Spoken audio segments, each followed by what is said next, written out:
燕雀跃云霞，辽远知骏马。楼台烟雨落衣襟甲，月下风中花。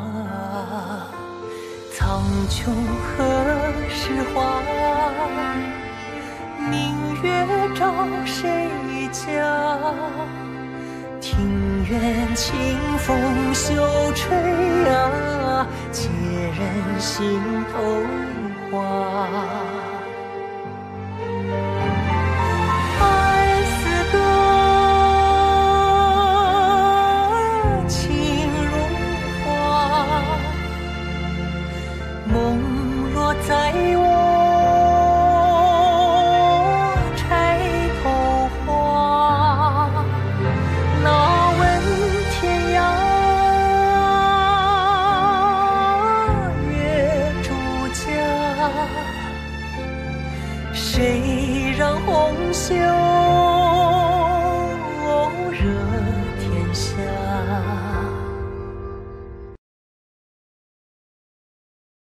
麦吉林邀您观看烟云台，要家国天下，也要闪耀秀发。麦吉利控油去屑系列，平衡油脂，实力去屑。搜索麦吉利，焕活头皮年轻力。3到8岁启蒙英语就上腾讯开心数，邀你收看烟云台。他现在说一堆冠冕堂皇的话，什么意思啊？他是想胁迫我儿子成亲吗？他怎么脸皮这么厚啊？你冷静一点儿。我哪句话说错了？啊？可怜我们家德让，没日没夜的给他办案，身体都快熬垮了，他竟然能想出这种花花心思来。夫人，咱不说这些，难道你不觉得德让也到了该成亲的年纪了吗？你现在想起他该成亲了？当初是谁每天什么家国大业的才把他给拖黄的呢？你现在着急了，是你着急还是替别人着急？夫人，过去是我的不是，如今你不是也希望德让早点成亲吗？我是希望他成亲，可这成亲也不是一个人的事儿，就算是那牛马也要拉到草原上溜一溜，才知道自己喜欢哪一头吧。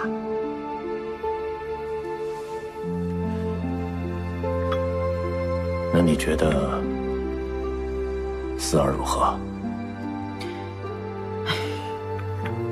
那也是个可怜的孩子。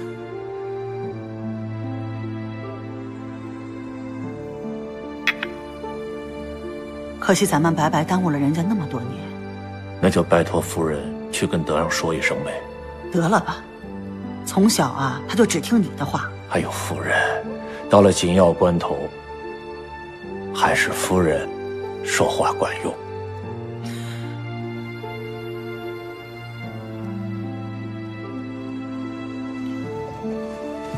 现在知道我管用了。如果早听我的话，我现在孙子都满地跑了。是是是。哎，我怎么觉得越来越大了？这儿。皇太妃好不容易才有孕在身，衍萨阁竟然还不满足。属下确认过了衍萨阁远在沙陀之时，上京的一切都是年木衮在打理，他是他最信任的心腹。属下刚刚对比了自己发现那张状纸，应该也是年木衮所写。这个人一定是最关键的人证。这衍萨阁从离开上京第一天就开始布局，不只有狠辣，更有谋略。如此轻易操纵了己方势力，年木衮能够得到他的重用，定非一隅之辈。他不会留下证据的。公子，现在草木皆兵，他们会更加小心。想要抓到衍萨阁的马脚，恐怕只能从年木衮下手。案子拖得越久，对我们越不利，不如干脆先派人拿下年木衮。衍萨阁现在势力正盛，若是没有足够的证据，怕是主上和皇后都不能下旨捉拿年木馆。况且高勋和女礼还掺和其中。谢宁，我料想眼萨阁必定还有阴谋，你务必要多加留意。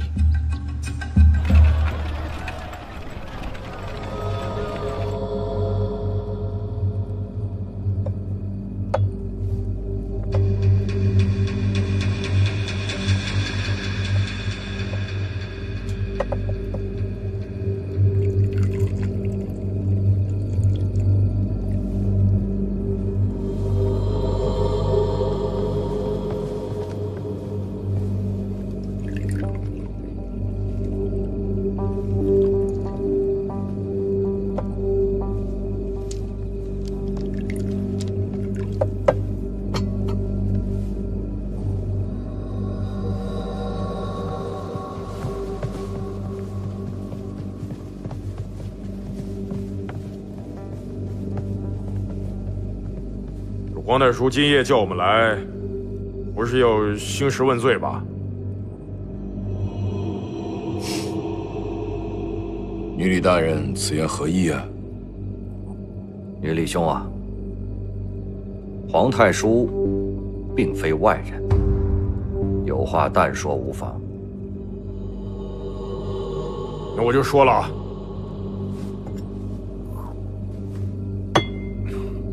昨日在朝堂之上，皇太叔，我可是按照你的吩咐向皇后施压了。你也见了那帮不长眼的男臣起哄也就算了，这休哥替尹还替皇后说上话了。你说我就一张嘴，我能吵得过那么多张嘴吗？你这话就说的不对了。当时我也在为你撑腰，怎么就变成你一个人了？你撑个屁的腰了！朝堂刚一乱，你就开始装死。我给你使了多少眼色？你说过一句话吗？跟个哑巴似的。我当时好了。两位何必为这些琐事伤了和气呢？我们现在都是一条船上的人了，如果有点矛盾，就互相推诿，互相责怪，怎么成大事？皇后深得主上信任，想对付她，确实不是件简单的事情。女礼大人方才说我要兴师问罪，错了。我今天来呢，是想向两位大人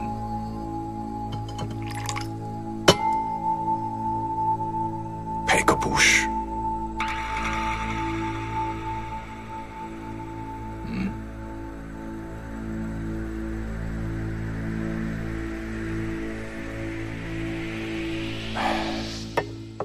想扳倒皇后，不是一蹴而就的事，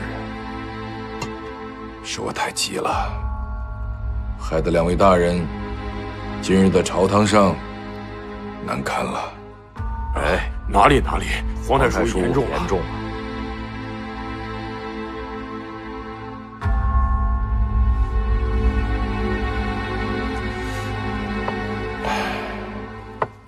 没想到那些男臣听日里也流言传得兴起，一听要杀韩德让，居然那么大反应。嘿，这帮外族家奴，我早看他们不顺眼了。等到有一天咱们大权在握，我让他们一个都不好过。女礼兄，你说这话是什么意思？我也是男臣，难道你想连我也一锅端了吗？高兄，我女礼说话不周全，还望多见谅。你是我上京不，我整个大辽我唯一敬重的男臣。没错，那些男臣哪有高大人识时务？况且他们都是虚张声势罢了。如果韩德让真的触怒主上，主上真的要杀韩德让，那些软骨头的男臣，谁敢出头？他们不足为虑。还是皇太叔看得明白。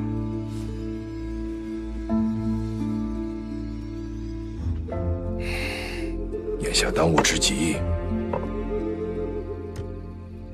是要再添一把火，让主上真的对韩德让忍无可忍。皇太叔的意思是，我听说皇后经常单独召见韩德让，甚至是在御书房。那可是主上的书房啊！他们二人公然在御书房里私会，置主上于何地？置我太祖一脉的颜面于何地？皇太叔啊，仅凭这个，就能让主上对韩德让动怒？他们两个人感情匪浅，以兄弟论交啊！哼，兄弟，不过是虚情假意罢了。他拼着命也要去开皇殿走一走，你以为是去解围吗？他是心里有鬼，那些风言风语，想必他已经听进去了。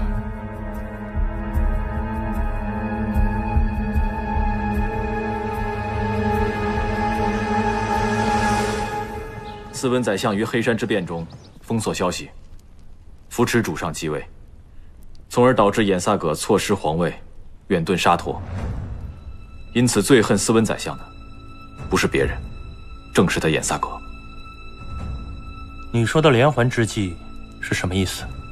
衍萨葛久居朝堂，他了解高勋、女李二人的为人，他也深知高勋、女李二人自居功勋高过斯文宰相，但是权力却不如他，所以早已起了谋逆之心。而他则一直在暗中不断煽风点火，直至4月，有人向斯文宰相状告此二人。斯文宰相，我要告发女李高勋。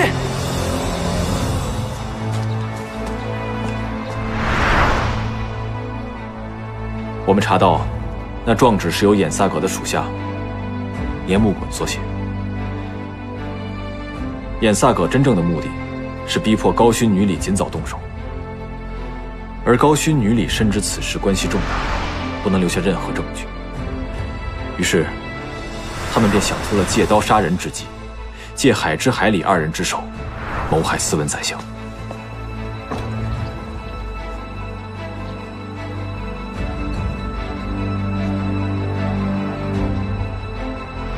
衍萨葛担心他们计划有失，还派人为他们与海东青组织牵线搭桥，同时将追随自己多年的死士化整为零，派入上京与年木衮会合，在乔装为海东青的人以扰乱视线，让人误以为刺杀主上和斯文宰相的是同一批人。这还有一个好处，就是彻底断了高勋和女李的后路。保护主上，出将！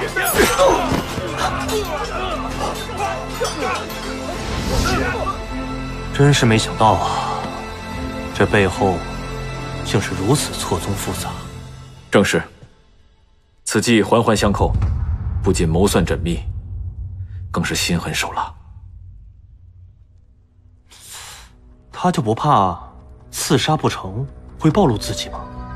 他怕，所以他早已有第二手准备，嫁祸给西隐。衍萨葛深知西隐不安分的性格，便适时将高勋、女李参与其中的消息故意泄露给西隐。大人，今天庄子收成不好，请大人在王爷面前多美言几句。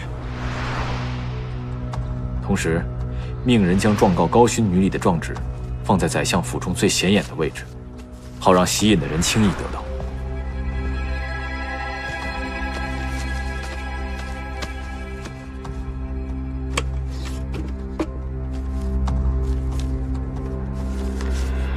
紧接着，西隐胁迫高勋、女李结盟，便将我们的视线全部吸引了过去。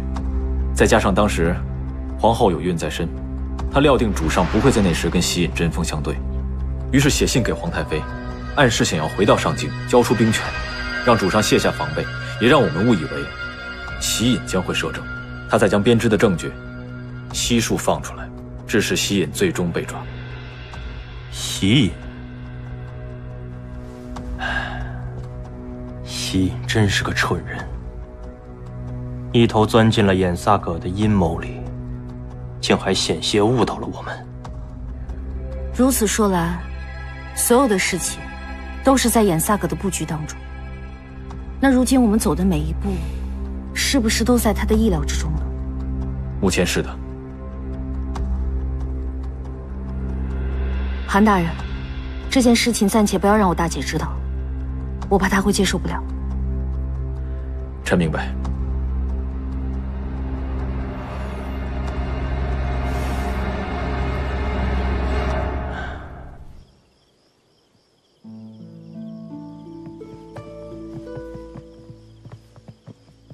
娘，你到底想跟儿子说什么呀？还不是那个小心眼的皇上，他嫌你回来了，担心皇后跟你旧情复燃。那天他找你爹了，弯弯绕绕说了一大通，一个大男人太小气。我听的意思，他好像是想让你离京，或者成亲。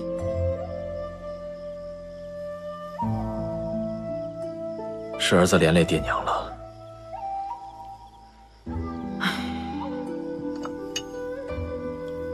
你爹让我来劝你，我才不理他呢。凭什么呀？啊，明明是他做了亏心事，倒是让我们躲着藏着。天底下哪有这样的事儿啊？娘，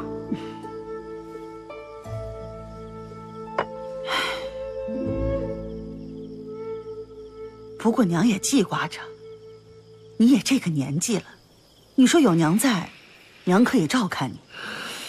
要是哪天娘不在了，你连个媳妇儿都没有，娘就算走也不安心是吧？是儿子不小。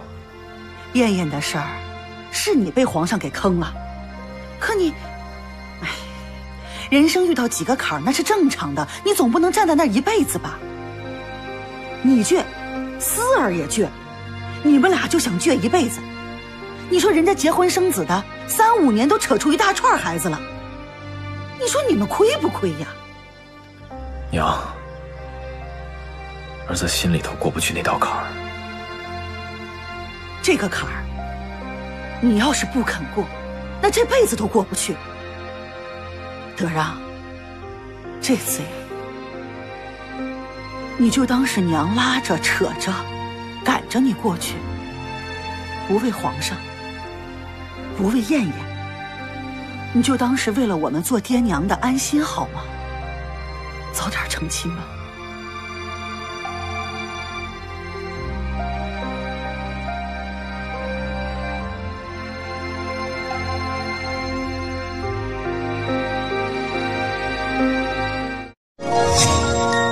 照顾家人就得给他们最好的。天凉了，给爸爸买件羊绒衫，料子超软；再给姐妹们挑件羽绒服，牌子好的才够暖。给家人的、自己穿的，我都在唯品会买，品牌特卖就是超值。上唯品会搜燕云台，百元也能买大牌。不为皇上，不为燕燕，你就当是为了我们做爹娘的安心好吗？早点成亲吧。韩四哥，好久不见。李姑娘，何时回来的？就在前几日。不必了。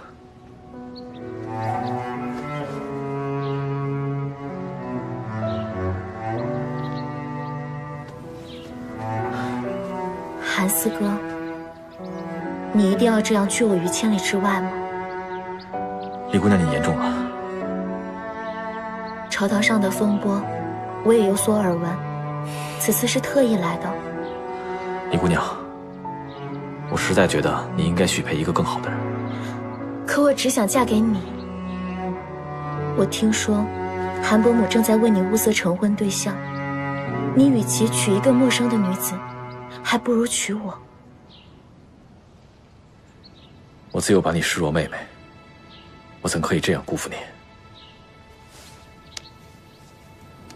我心甘情愿，何来辜负？韩四哥，我不在意种种过往前尘，只想今后和你做一对恩爱夫妻。无论生老病死，我都陪着你。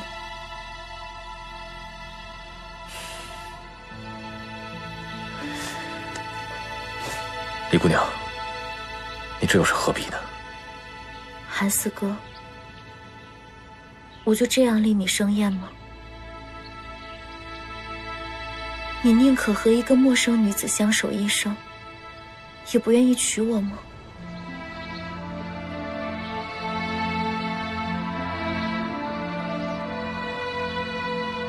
我知道，在韩四哥心中，没有人能替代他。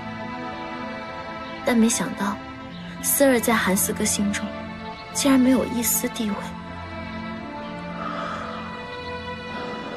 既然韩四哥心意已决，我也不是纠缠之人，我不会让你为难的。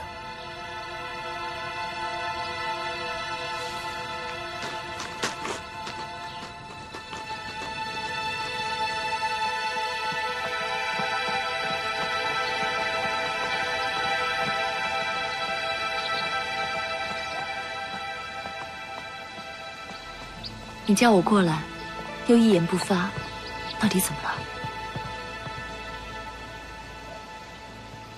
最近我在想一件事情，但是不知道该怎么做。是关于外面的流言吗？这些流言蜚语本就是无稽之谈，我和德让之间也问心无愧，主上也从未生疑。只是这些流言最近波及越来越广，定是背后有人刻意而为。若是完全置之不理，怕是有人会借此而大做文章。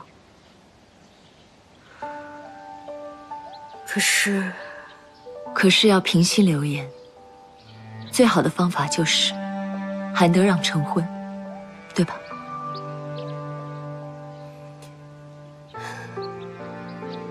李斯是一个好姑娘，他们成婚会幸福，会白头。可他除了你，心里还能装得下谁呢？草草成婚，必是苦不可言。我们都长大了，很多事身不由己。我知道你心里不好受，在大姐面前不必逞强，啊！我感觉我有千言万语都憋在心里面，可我就是一句话也说不出来。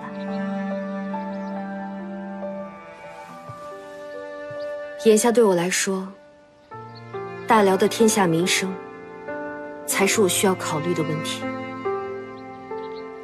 儿女情长，我早就放下了。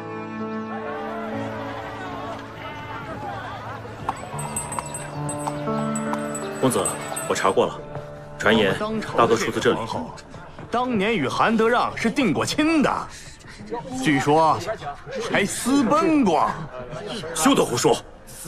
诸位若是无事，便赶紧散去吧，何必在此诋毁韩府清誉呢？哟，韩大人果然是威风呀！这就是韩大人啊！连我们这些平民百姓来酒楼都不许吗？哎呀，那当然了。燕王大人是3朝元老，韩大人又是朝中新贵。我看啊，咱们趁早散去，免得叫韩大人叫人把咱们抓起来喽。这上京可是主上的，主上都没有派人把咱们抓起来，韩大人难不成凭着当年和皇后的旧情就可以这么霸道？你说什么？那谁知道？没准儿，在韩大人看来，主上的便是他的呢。切勿着急，免得又让韩府落个欺压百姓的污名。再听听看吧。韩大人生气了？瞧着唇红齿白的，各位可要看好自家娘子，免得不知什么时候被韩大人勾走了。都是什么来头？查清楚了没有？谣言就是那个说书人捏造的，其他的百姓就是看热闹。可现在的流言真是越来越离谱了。韩大人不日将会与我成婚，不知各位为何出言刁难？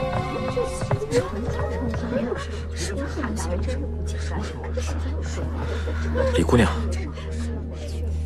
韩四哥，事到如今，你何必再顾及我的闺蜜？既然大家好奇，那让他们知道便是了。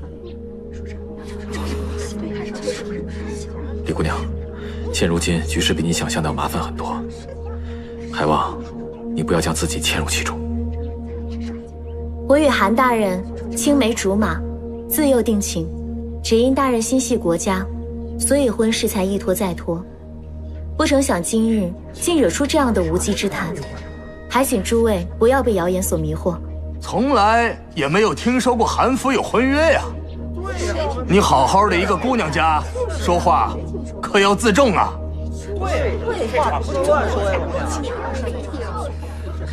诸位，我韩某的确与李姑娘有婚约在身，还望大家切勿以讹传讹。韩某在此谢过。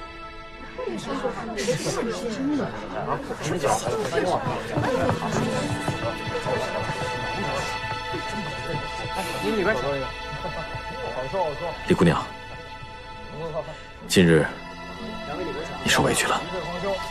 韩大人，四儿方才口无遮拦，只因一时情急无奈，绝无胁迫大人成亲之意，还请大人千万不要误会。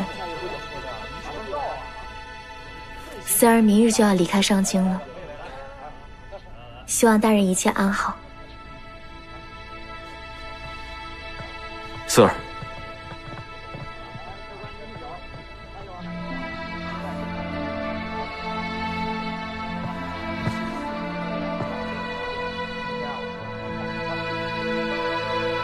从今天起，还有余生的每一天，我都不会让你再受任何委屈。我会尽我自己最大的努力，去做一个好丈夫。我在上京还有一件事情要办，之后我们就一起回幽州，好吗？好。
新人落座。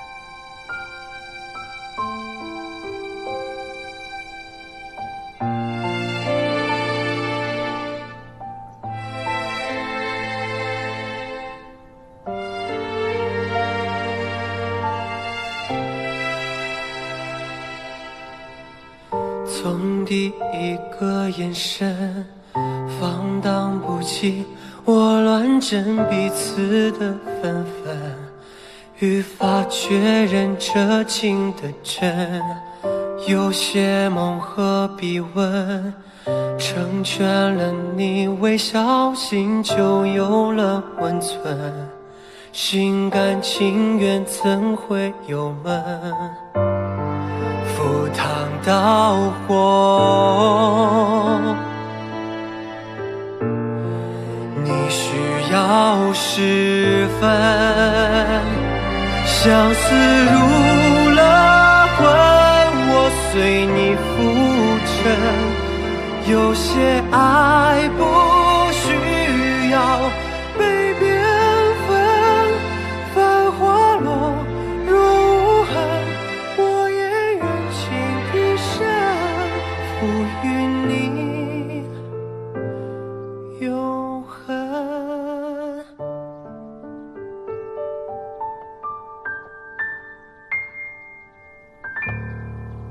李成。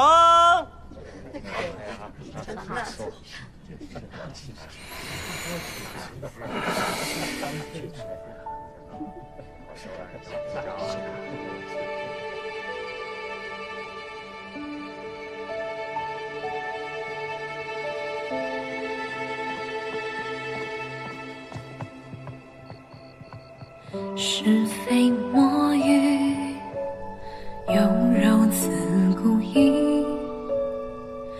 待到永离，望看云轻起。命运几缕，天涯复何去？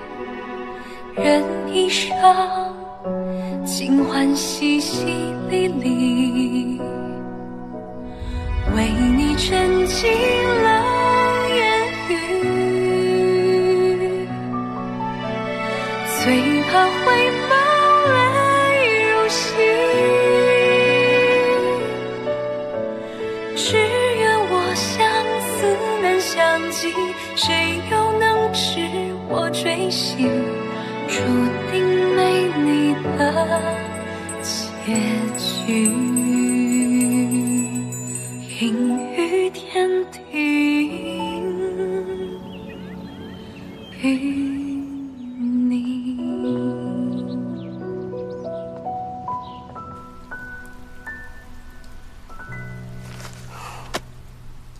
双谷，在。去请韩同事过来。是。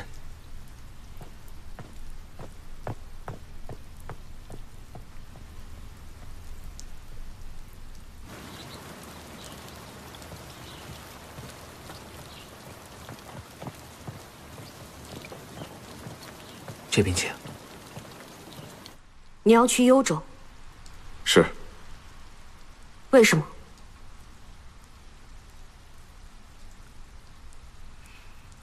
韩德让，你什么时候变成了一个遇上事情只会逃避的人？案子还没有水落石出，上京一堆的事情在等着你，你却选择在这个时候一走了之。案子已有眉目，接下来如何决断，就是主上和皇后之事了。臣本就无意久留上京，况且家中妻子自幼长在幽州，更适应那边的环境。现在正是朝中局势混乱的时候，高勋女里不怀好意，眼萨格虎视眈眈，你却为了一个莫须有的流言远走，这不是正中他们的下怀吗？臣意已决，还望皇后莫要为难。流言止于智者，更何况你我之间本就清白坦荡，无稽之谈又何必放在心上？我都问心无愧，你又何必介怀？韩四哥，参见主上。免礼。这件事，朕准了。朕来跟燕燕解释吧。你先下去吧。臣告退。娘娘，臣先告退。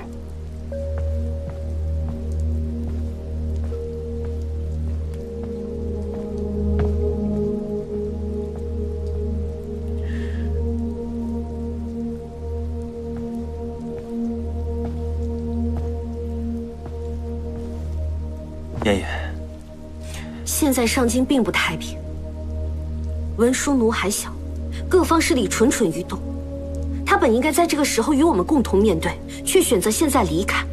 但是你要为韩四哥着想啊，他有他的想法，他有他要顾全的人。现如今流言纷纷，你让他新婚妻子如何自处？你让韩四哥在朝堂之上如何自处啊？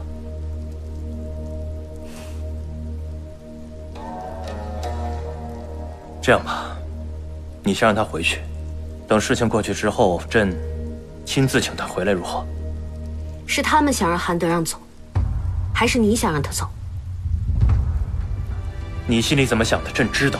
朕告诉你，你多心了。你明知道韩德让此时离开，会让这些阴险之人更肆无忌惮，你还放任他走？那朕告诉你，在朕的心里，南京跟上京一样重要。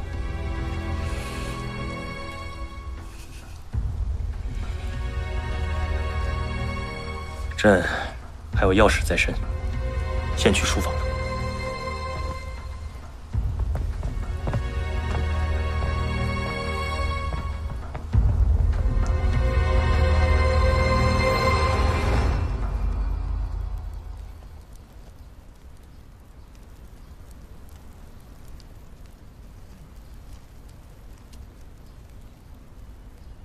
太妃，皇后已经离开崇德宫了，咱们要抓紧过去。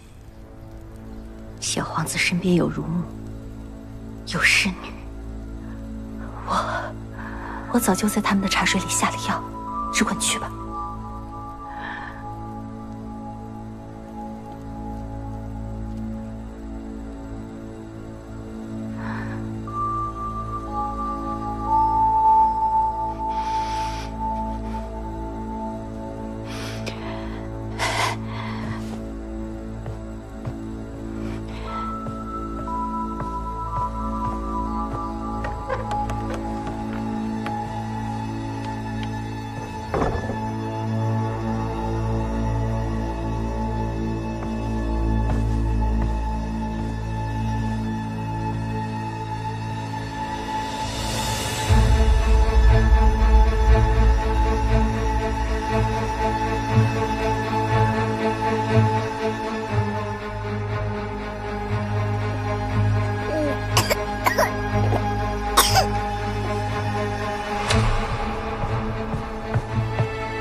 娘娘，韩大人已经出城了。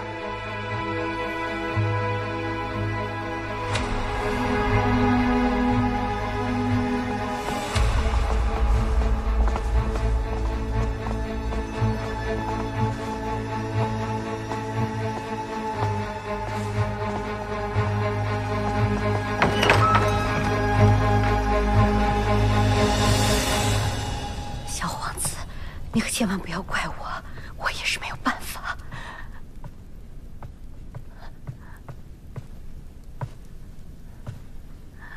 那药，你给小皇子服下了吗？我已经给他服下了。奴婢这就去跟皇太叔禀报。豆蔻，一直以来，我都以为你是我的心腹。奴婢现在依然是啊。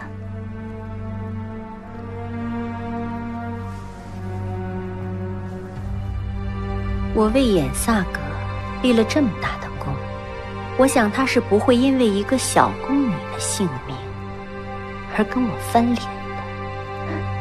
当然不会，他只会重新派个宫女来服侍太妃，搞不好还不如奴婢服侍的好。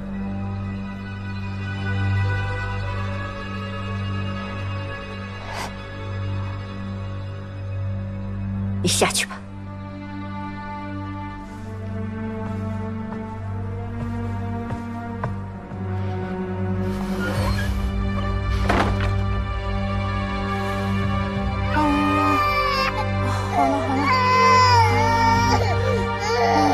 好了，不哭了啊！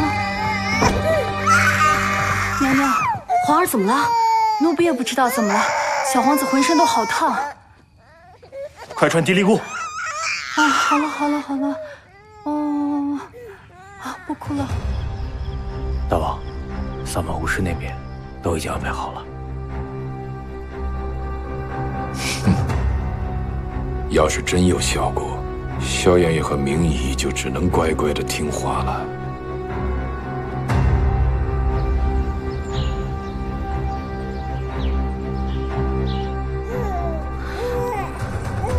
主上，看脉象，小皇子是因风寒而发热，方才吃了老臣给他的药，应该有所好转，却不知为何哭闹得越来越激烈。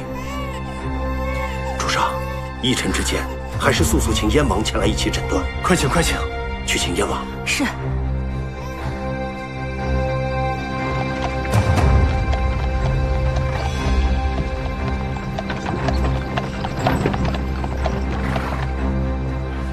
韩大人，小皇子怎么样了？高烧不止，主上跟皇后都急坏了。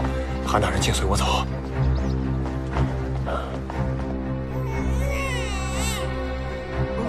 到底怎么样？到底怎么样了？主上，依老臣看来，对于小皇子的病症，迪里姑的诊断和用药并无过错。可是病情为何会越来越严重？病症上与一般热症并不差别，但不知为何，用药后依然不见好转。此病实在蹊跷，恕老臣无能。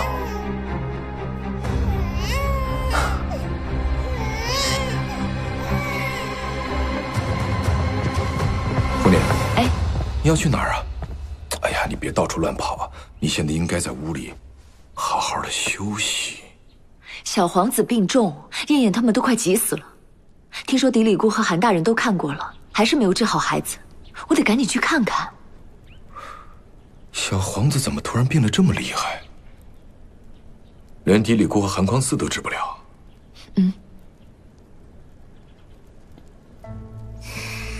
是不是应该安排萨满过来？你的意思是为小皇子祈福？是啊，我们齐大人一直受藤里庇佑。如果让萨满祈福呢，那么小皇子呢一定会得到藤里的祝福。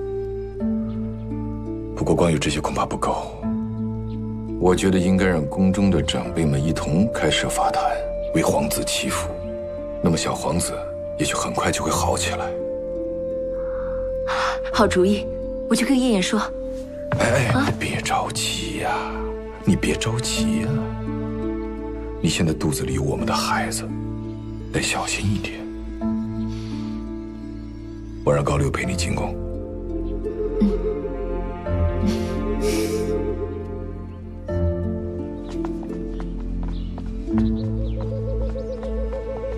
你是说祈福？是啊，小皇子的病连韩匡嗣、迪里姑都束手无策，那我想，不如请萨满来宫中做做法事。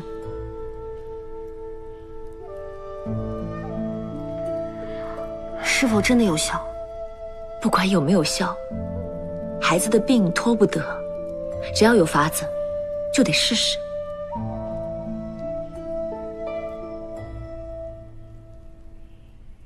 哎，对了，眼萨葛还有个建议。什么建议？他说，如果要祈福，不如在宫中多开几个法坛，让其他宗室王妃全都来帮小皇子祈福。有那么多长辈关爱祈福，小皇子一定可以渡过难关的。这是皇叔的意思啊？是啊，他也是担心小皇子。哎呀，还有什么可考虑的？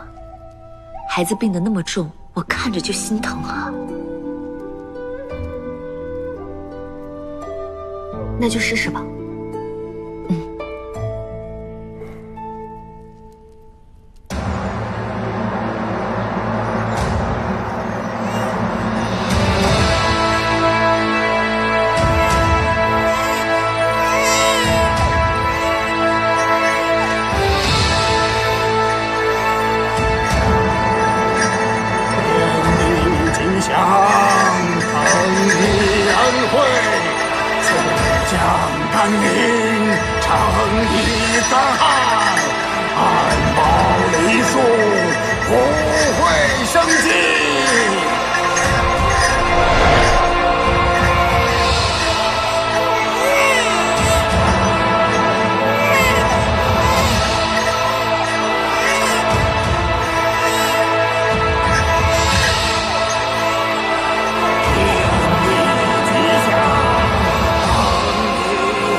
谁提笔亲自连绵着尘缘？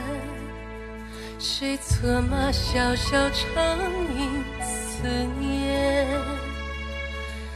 一曲红颜江山万卷，听牧歌缱绻天地人间。若夜他终了，再见人世，出于模样。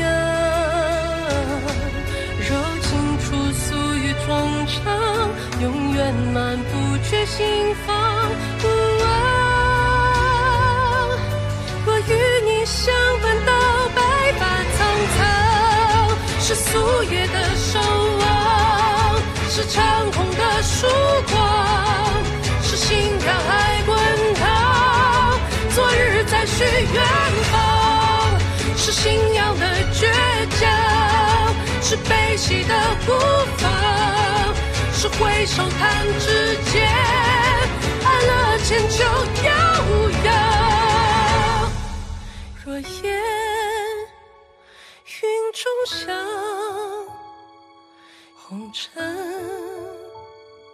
在摇晃，且无憾儿女情长，也无惧荆棘四方，自山荡气回肠。若烟踏破冲浪，再见人世珠玉模样，柔情处诉与衷肠，永远满不觉心房。与你相伴到白发苍苍。